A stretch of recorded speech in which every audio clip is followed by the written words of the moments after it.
This is the local and national news from Fabulous 103 FM, and it would be fabulous if you subscribed. It's easy. Click the subscribe button, and at the same time, click the like button too. Essex drug importer 55-year-old Richard Wakeling saw his luck run out in Thailand at the weekend as, after being on the lam for 5 years, following a conviction in the UK, he was caught here in Bangkok as he went to collect his car from being serviced. The Brentwood native fled in January 2018 as his trial began back then, charged with importing methamphetamine liquid worth £8 million. That's 340 million baht. Here, living under an assumed name, but recognised by the fact that he had a prosthetic leg, Wakeling faces his 11-year jail term in the UK, and deportation is scheduled for this week.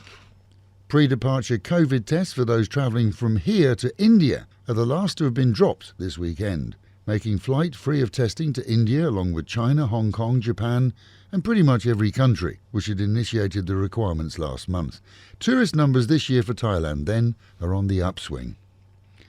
If social media is to be believed, then the Thai taxman cometh, looking for those vloggers who post on the net for reward, Thai and non-Thai YouTubers, along with online vendors who so far have escaped taxes here.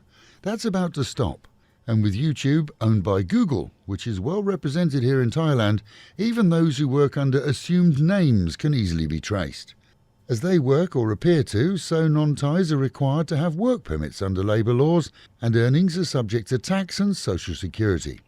We do note, however, that many who click, clip and are vociferous actually earn zero from their efforts, as to earn you really do need a large number of views.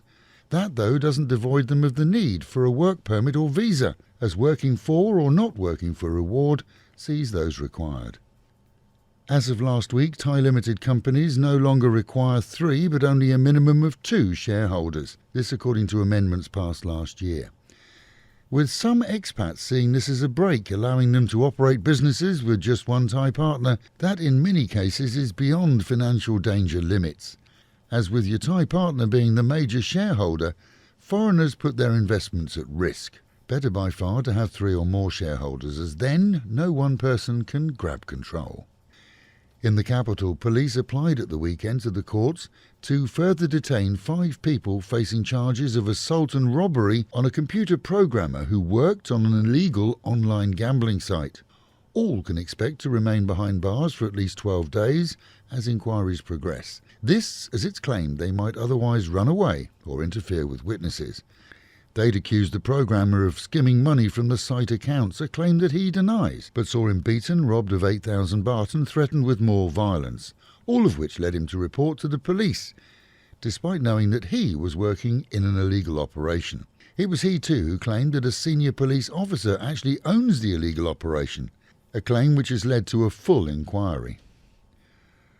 4 of 6 accused of the murder of a Malaysian businessman 7 years ago have been sentenced to death by a Songkhla court.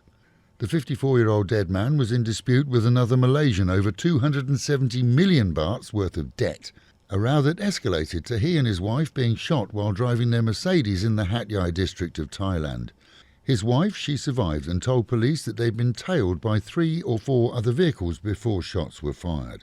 The gunman and his cohort admitted the crime and were given life sentences. The others pled not guilty and were given the death sentence. And stealing a pair of sunglasses from a Russian woman has seen a 31-year-old German arrested on Koh Phangan on Saturday. Whether the light-figured Lausch knew the value is open to dispute, but police recovered the 24,000 baht MCQ spectacles from his room when it was searched. Meanwhile at home, and with laws regarding sales of marijuana product restricting sales to licensed businesses with fixed addresses, it's no wonder that cops looked on in amazement at a so far unclaimed vending machine set up on Koh Larn Island, selling, in addition to ganja, vaping cigarettes, which are still illegal here. The machine was labelled #-th.com, and the owners, well, they're being sought. And believe it or not, police at the weekend processed a report made by a young Indian student who claimed that he'd been relieved of 44,000 baht that he just happened to have in his pocket close to midnight outside a convenience store. He claims a group of locals came close to him and asked him questions, and so assumes that they stole his money. Police will of course have full CCTV from outside and inside the store, and whilst he has his report made, which helps with travel insurance claims, if it were proven that he isn't telling the truth, then he faces legal issues here. But then again, doesn't every student walk around with $1,500 cash in their trousers? Well, that's open to opinion. Music, fun and bike fans enjoyed the revival of Burapa Bike Week at the weekend, seeing good crowds by the evening for music from 2 stages. The attendance of numerous biker groups all making the public welcome and, as usual, no issues amongst all the thousands of attendees. Now risen from the ashes, the Phoenix of Festivals promises an even more exciting event next year, and our video coverage of this weekend will be up on YouTube soon for all to see. Hey, maybe you can spot yourself in the crowds, you never know. And with the Met Office promising highs today of 31 degrees dropping down to 25, a humid, sticky and hot day. Local and national news today from Fabulous 103 FM and Fabulous Pattaya Media Group. And to get a notification every time we release another bulletin or programme, like and subscribe to our channel, Fabulous Pattaya Media Group, by using the link below.